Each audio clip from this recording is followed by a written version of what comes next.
পরীক্ষায় পাস নম্বর 36%, এক ছাত্র 190 পেয়ে 35-এর জন্য ফেল করে, তবে পরীক্ষায় মোট নম্বর কত ছিল? দেখো বলেছে 190 পেয়ে 35-এর জন্য ফেল করে, তাহলে যদি তাকে আমরা 35 দিয়ে দিই তাহলে সে পাস নম্বর পেয়ে যাবে।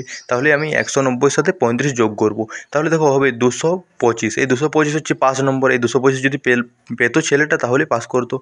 তাহলে বলে দিয়েছে পরীক্ষাতে, প্রশ্নে বলে দিয়েছে যে 36% মানেই পাস নম্বর, তাহলে 36 মানেই 225। তাহলে এবার ঐকিক নিয়ম হয়ে যাবে, 1% মানে কত আর 100% মানে কত হবে, কারণ পরীক্ষাটা মোট নম্বর 100%-এর হয়েছিল। তাহলে 225/36 গণিত 100%। এবার দেখো কেটে যাবে, যদি 25 4 দিয়ে কাটি, 4 25-এ 100 এবং 4 9 36। দেখো আবার 9 দিয়ে কেটে যাবে, 9 25-এ 225, তার মানে 25 গুণ 25, 25 হচ্ছে 625 নম্বরের পরীক্ষা ছিল। এবার পরের অঙ্কটা দেখো, একটি বস্তুর মূল্য প্রথমে 20% কমে পরে 30% বৃদ্ধি হয়ে 416 হলে প্রথমে মূল্য কত ছিল? দেখো মনে করি যে কোনো কিছু জিনিসই আমরা মনে করি প্রথমে ছিল এক্স টাকা ছিল মূল্য, তারপর বলেছি প্রথমে 20% কমেছে, 20% কমা মানে 100 থেকে 20 মাইনাস হবে, তাহলে হবে 80/100, এবং তারপরে 30% বৃদ্ধি হয়েছে, তার মানে 30% বৃদ্ধি মানে 100 থেকে 30 বিয়োগ হবে মানে 130/100। এবার বলছি 416 হলো, তার মানে হলো মানে সমান সমান 416 টাকা।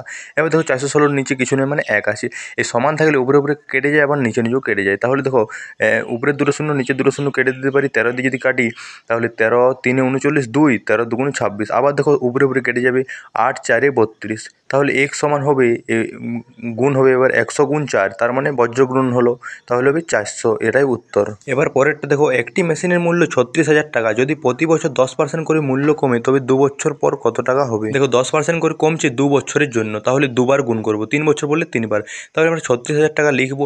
এবার বলছি যে 10% করে মূল্য কমছে তবে 2 বছর পরে, তাহলে হবে 10% কমা মানে 100 থেকে আমরা 10 বিয়োগ করবো, তাহলে হবে 90, 90/100 হবে। কিন্তু যদি বলতো যে 10% করে মূল্য কমে 2 বছর আগে কত ছিল, তাহলে আমরা 100/90 করতাম। এখানে 2 বছর পরে বলেছে তাই 90/100 করলাম, যদি আগে বলতো তাহলে 100/90 করতাম। ব্যাস 2 বছর বলেছি দুবার লিখে দিলাম, এবার কেটে যাবে। দেখো উপরে 4টে শূন্য নিচে 4টে শূন্য কেটে দিলাম 100 100।